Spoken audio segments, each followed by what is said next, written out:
Hey, you guys. So, what I am doing in this episode, I am giving my book recommendations for children and adults. This is for all ages. So, make sure that you have your notebooks, your pens, pencils ready so that you can get the information that you need to make sure that you're filling up your home libraries, or at the very least, going to the libraries and getting these books for you and your babies. All right. Stay tuned. Hello, everyone, and welcome to another episode of Real Reading Talk. I am your most gracious host, Miss Sasha.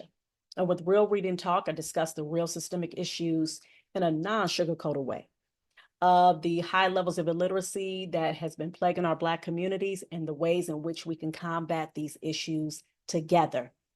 Thank you. I welcome you all for joining me.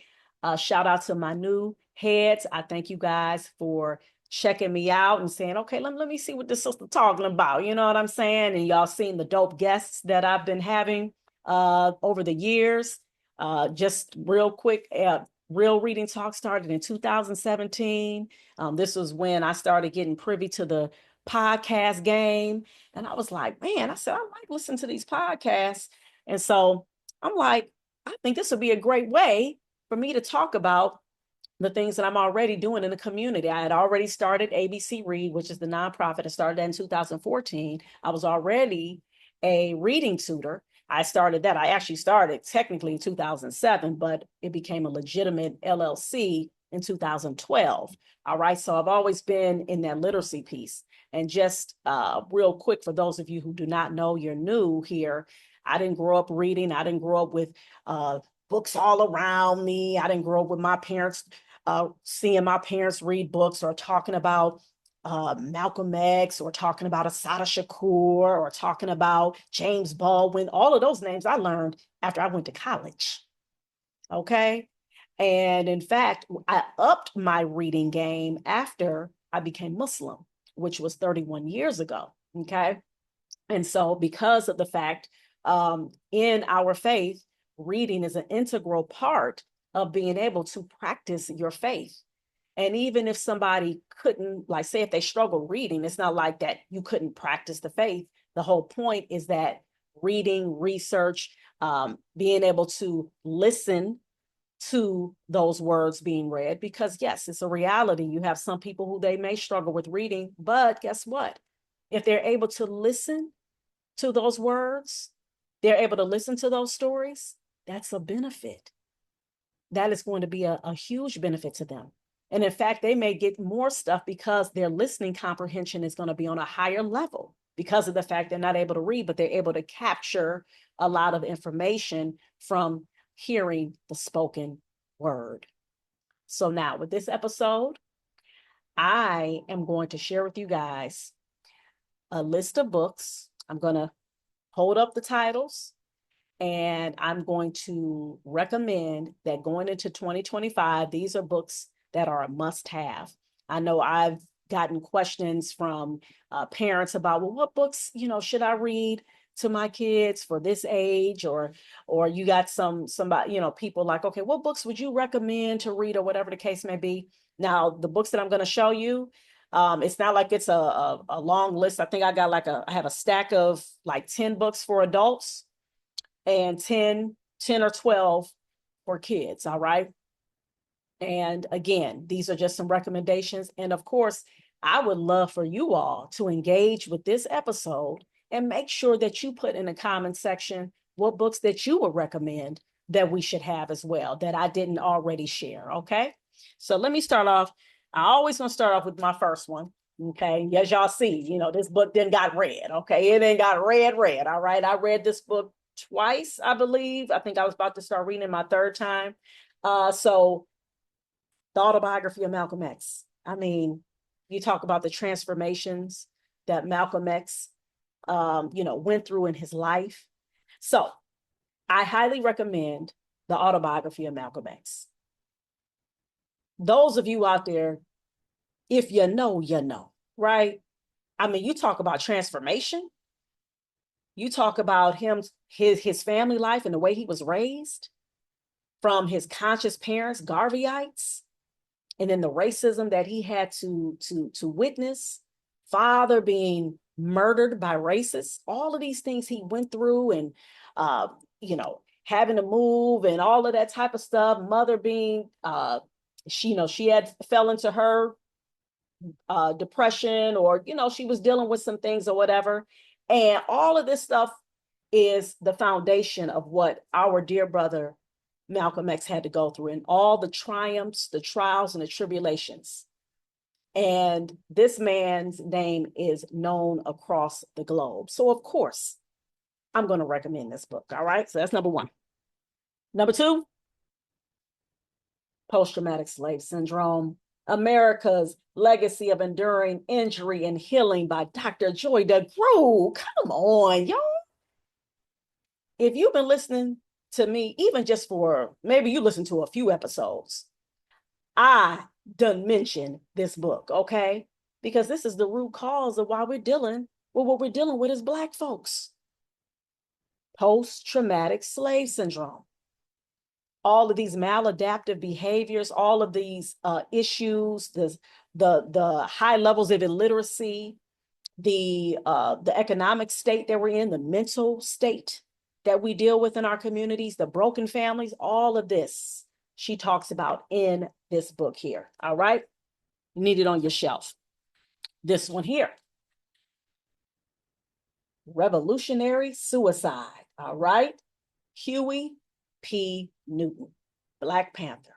Okay. And I just want to share with you guys what he means by the revolutionary suicide. All right. The concept of revolutionary suicide is not defeatist or fatalistic. On the contrary, it conveys an awareness of reality in combination with the possibility of hope, reality, because the revolutionary must always be prepared to face death and hope, because it symbolizes a resolute determination to bring about change. Okay. And I'll read the last part. He said, Chairman Mao says that death comes to all of us, but it varies in its significance. To die for the reactionary is lighter than a feather. To die for the revolution is heavier than Mount Tai. All right. So he goes into what that means, his life, all of that. This is a book that I highly recommend. The Wretched of the Earth, Frantz Fanon, this book. And the reason why, too, I recommend this book is actually just real reading talk, real talk. I have to read this book again, okay? Because this man here, he has been referenced so much, especially like in the Black conscious community. In fact, I believe this is a book that a lot of the Black Panthers, I think they had to read this book, that white supremacist mindset. He talks about that in this particular book, all right? So again, The Wretched of the Earth, Frantz Fanon, I highly recommend reading this book. The Coming. Woo-wee! This book right here, a novel by Daniel Black, Dr. Daniel Black, by the way.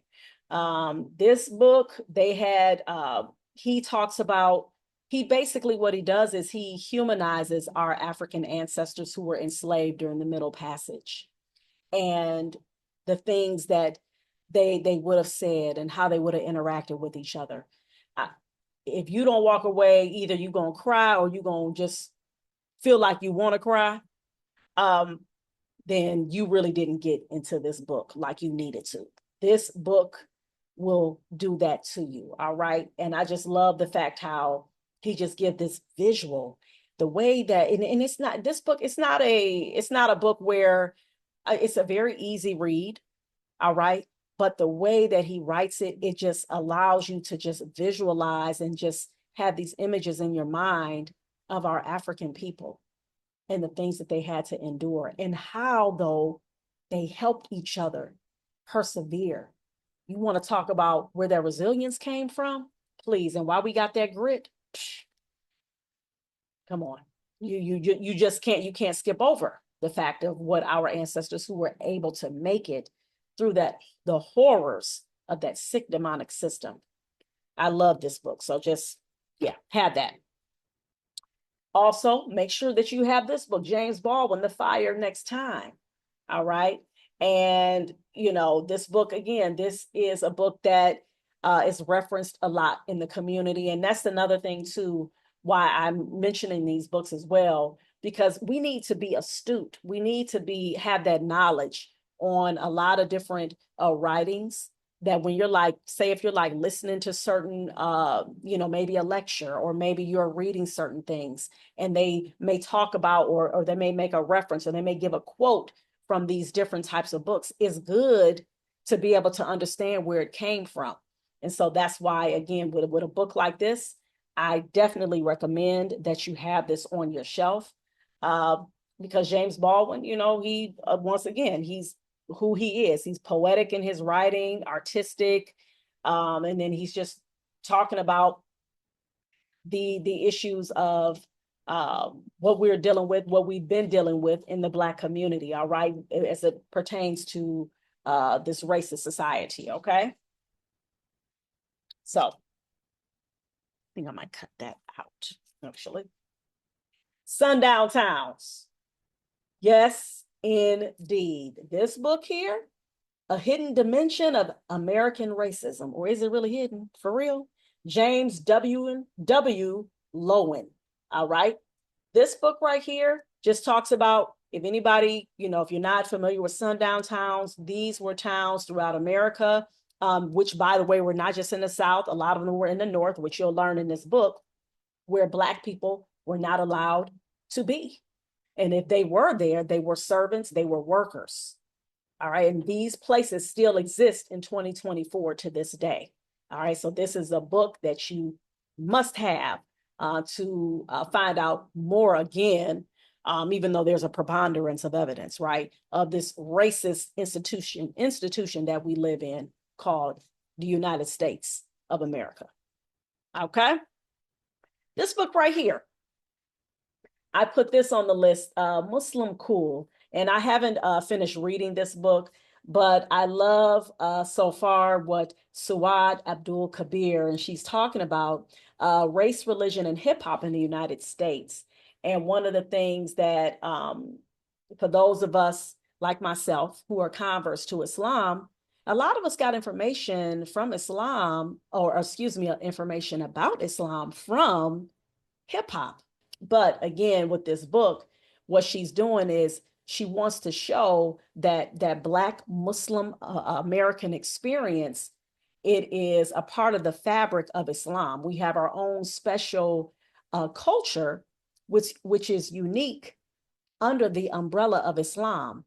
And yes, you are still a Muslim, if you have that connection, and you celebrate that connection. So this book right here explores that. So I highly recommend that. And now what I wanted, in this book here, these two. I can't forget these two. Okay, so I'll end with this one. This book right here, The Message. Yes, The Message. Make sure that you have this book on your shelf. Make sure that you read this book. Take it off your shelf and read it.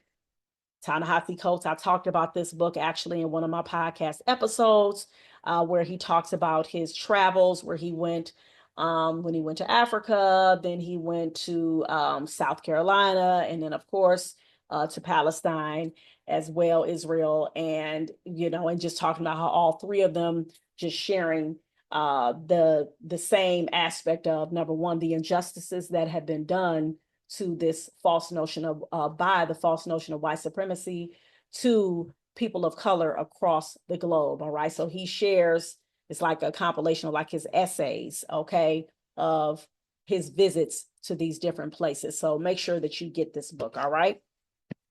And last but not least, I'm almost finished reading this book. Rest is Resistance. Free Yourself from Grind Culture and Reclaim Your Life by Tricia Hersey, founder of the NAP Ministry. This book right here has been an eye-opener for me. She talks about how rest, getting rest, making sure that we are incorporating sleep daily throughout the day when we need it. That right there fights back against a capitalist society, because in order for capitalism to work, you have to be ran into the ground, literally and figuratively. And she talks about that.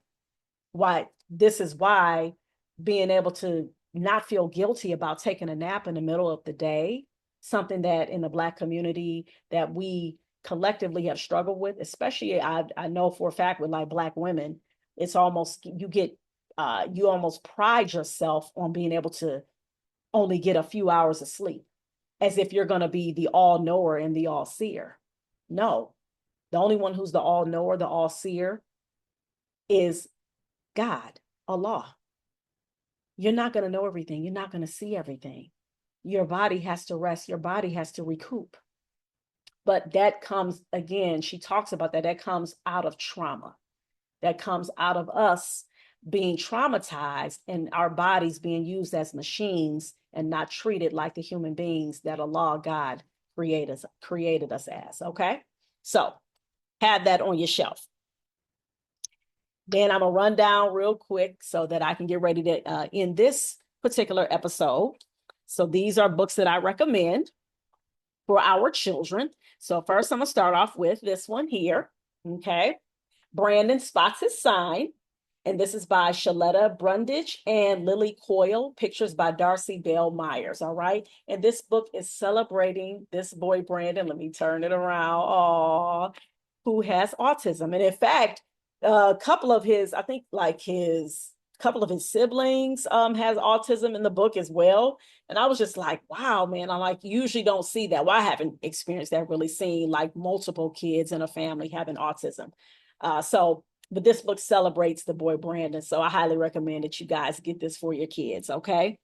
Then this book here, Dr. Dyslexia Dude, all right, written by Dr. Sean and Inshira Robinson, okay, illustrated by Brandon Hadnot, all right, so this talks about really the life of the author, Dr. Sean Robinson, and it's in a graphic novel form, okay, and it just goes into how he had struggled with reading and come to find out later on in life, he found out that he had dyslexia and he just celebrating this Black boy and just reminding us how a lot of times we see our Black boys who may struggle in the classroom, more often than not, it's linked to them struggling with something academically, especially when it comes to reading. Reading usually is the foundation as to why you have kids who may struggle with being able to have good behavior in class, because they're trying to create distractions. And so of the fact that they don't want anybody to know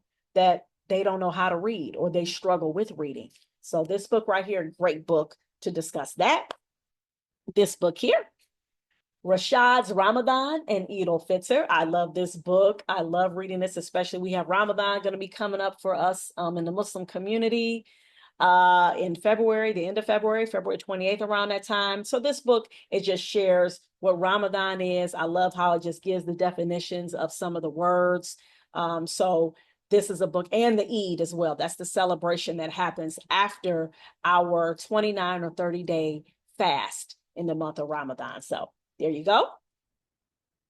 This book here, Unspeakable, the Tulsa Race Massacre. All right. So this book I recommend, by Carol Boston Weatherford, illustrated by Floyd Cooper, the late Floyd Cooper, by the way, just a phenomenal illustrator. But this book talks about the Tulsa, Oklahoma, what happened to our brothers and sisters at Black Wall Street, right?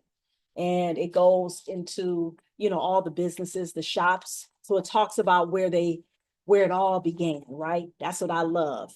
I love that. I love when we start off with the beauty of our people and the things that we built, okay? Because we're so used to our history being started in trauma. We always want to start with the trauma, with the slavery and all of that. No, we need to start with what we already had, okay? And that includes even when we're talking about slavery in particular, just like Dr. John Henrik Clarke talked about. If you start your history with slavery, then everything else looks like progress. You can't start it with slavery. You got to start with the inception of humanity, which was in Africa, right?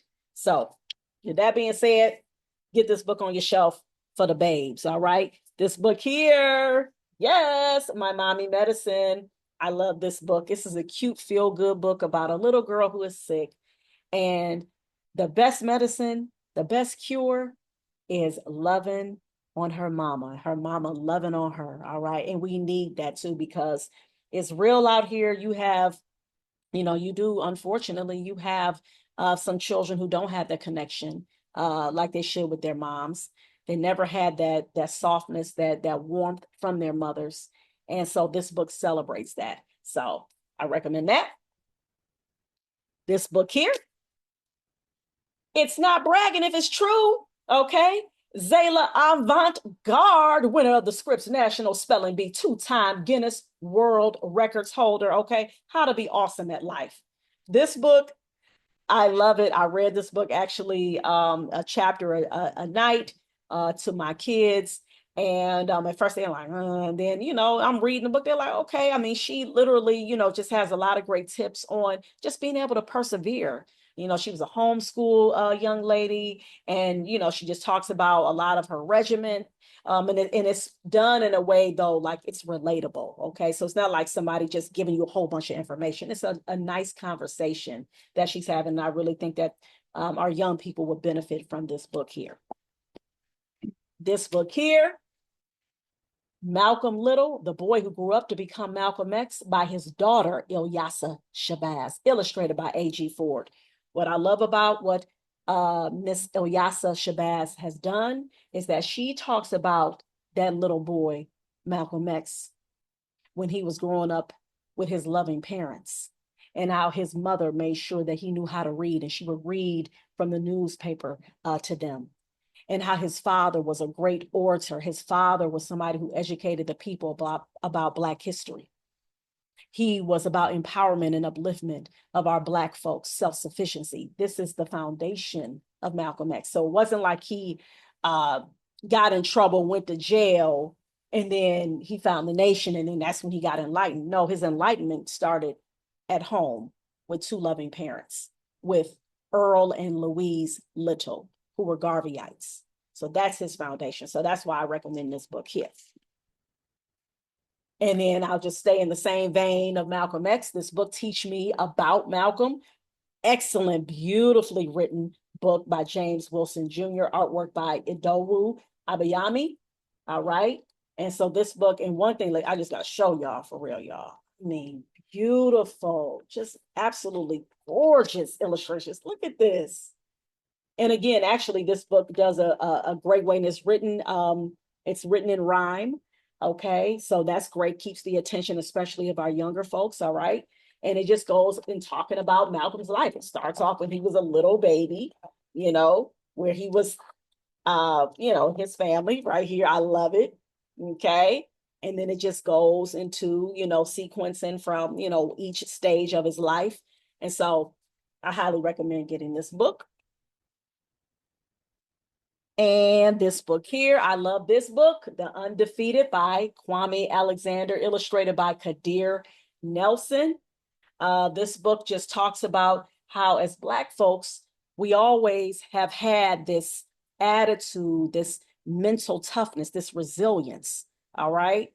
We brought this from our African ancestors, especially having to endure the atrocities, the sick, horrific, just inhumane things that have happened to our people, and we still always come out like this, like our dear brother Jack Johnson, and just looking at folks in their face like, is you crazy? Like, that's what this book like reminds me of. Like, when you read this book, like, of course, a Kadir Nelson illustration. I mean, it's gonna make you be like, dang, man, are these people like about to walk off the page? That's how alive these illustrations look. Good Lord. And so I love it. It just goes through, different parts of history, different people highlighting in sports and entertainment, educators. So this book right here, highly recommend. And got my stack about to, let me move this stack over. And this book here, I love it. All right, representation matters. And this is just very, very important. The Proudest Blue, a story of hijab and family, written by Ibtihaj Muhammad with S.K. Ali, art by Hatem Ali. And it's about a little girl who is wearing her hijab for the first time rather at school, and how she is just so proud in her hijab, and her little sister, because it's telling in the voice of like the little sister, and how she's just so excited for her big sister wearing this beautiful hijab and walking proudly in school, and having to deal with two, of course, you know, little kids being who they are, and trying to make fun of her, and her still standing up proud and strong, rocking her hijab proudly. All right. So yes, highly recommend this book. And it's also, of course, a great way to educate those young people who aren't familiar with the hijab, don't know why, some people wear it, why even girls wear it and boys don't wear it, all of that. So that's a great entry point in discussing diversity. Okay. And then my last two that I recommend, Carter reads the newspaper, talking about Dr. Carter G. Woodson, the founder of Black History Month. All right. The man who said, no, Black people, we have a history. And yes, I'm going to make sure that I tell the world about our history and celebrate Black people. And how Dr. Carter G. Woodson, as a youth, was asked to read the newspaper to those workers because they didn't know how to read. But guess what? That didn't stop them. They said, somebody in here does, and we're going to have him read to us. Okay. And this is written by Deborah Hopkinson, illustrated by Don Tate, the phenomenal Don Tate. I love his illustrations as well. And last but not least, this book here I recommend as well. Abdul's Story by Jamila Tompkins Bigelow, illustrated by Tiffany Rose. And I'm going to tell you why I highly recommend this story, because it talks about this boy who struggles with being able to write. So he has stories in his head. He wants to talk about them, but he's struggling with like his, writing his letters. So it looks like it could be a case of he could be dyslexia, but it doesn't, go into that. But again, it just highlights how sometimes you have our young people who they may struggle with writing their stories. They have something to say, they have a voice, but then they start to feel embarrassed to try to write down what they have to say, because they know that their words or their letters aren't coming out right. They're not lined up like they should be. Their letters don't look all neat and perfect and all of that. And so this is a story of where he gets support from an outside, not his teacher, but it was a guest teacher, if you will, or guest person to come in, who was encouraging the class to write. And he basically had gave Abdul that confidence that he needed, a little push to let him know it doesn't matter if your stuff comes out all, kind of squiggly, or it's not straight, or whatever the case may be. You still keep writing anyway. You still keep putting those words on the paper. Okay. So I recommend this book as well. All right, y'all. Woo! That's it. That is my list for 2025. I hope that those are some books that you can go to the library and get. And what's so beautiful, that's why I want to do it in video form, because you could just stop it. And, some of the books you're like, wait a minute. All right. Yeah, you got the power of video. You can just press stop, write down the titles, press play again to keep going. So, and I hope, and this should be, at least a good start, right? For you guys. So, and make sure you share this video as well. So with that being said, y'all, I got cotton mouth. Okay. I need some water. I'm parched. I need to stop right now. So you all take care, and you all enjoy this last day. When you see this episode, actually, you will see it the day before New Year's. So with that being said, you all make sure you take care, keep reading for at least 30 minutes a day, still keep rocking with Real Reading Talk, because I got some dope episodes coming up in 2025, inshallah, God willing. And you all want to make sure that you are hitting the notification bell, so that when I upload these episodes, that you are right dead smack on it. Okay. All right. Miss Seisha, Real Reading Talk. Peace. All right, everybody. Once again, I thank you all for listening to the episode. I hope that you gained much benefit, and I hope that it was some light entertainment for you as well. So, a little quick housekeeping. I am a pre-K through fourth grade reading tutor. So if you're looking for their reading tutor for your baby who needs help with their reading comprehension, they need phonemic awareness help, they need phonics help, they need basic writing skills, make sure that you reach out to me, abclearntutoring.com. Click on the free reading assessment today. Also, make sure that you follow me on Facebook, IG, LinkedIn, all right? And follow me at ABC Learn. Also, follow our organization, ABC Read, as well, the nonprofit that I started 10 years ago. Oh my goodness, giving away close to 8,000 books, y'all, culturally relevant, dope reading experiences. Go to abcread.org. We welcome you to look at what we've done, and please donate if you are able to. Again, Reading is Freedom. That is the brand that I started. Go to readingisfreedomshop.com if you want to grab your hoodie. Y'all see? Yes, that's right. The reason why I started Reading is Freedom after reading his narrative, y'all. Please go make sure, go grab your mug, go grab your hoodie. All right. And of course, subscribe to my YouTube channel, Reading is Freedom. Okay. While you're in your car, you can't read the physical copy. You can just listen to some stories on my YouTube channel. Okay.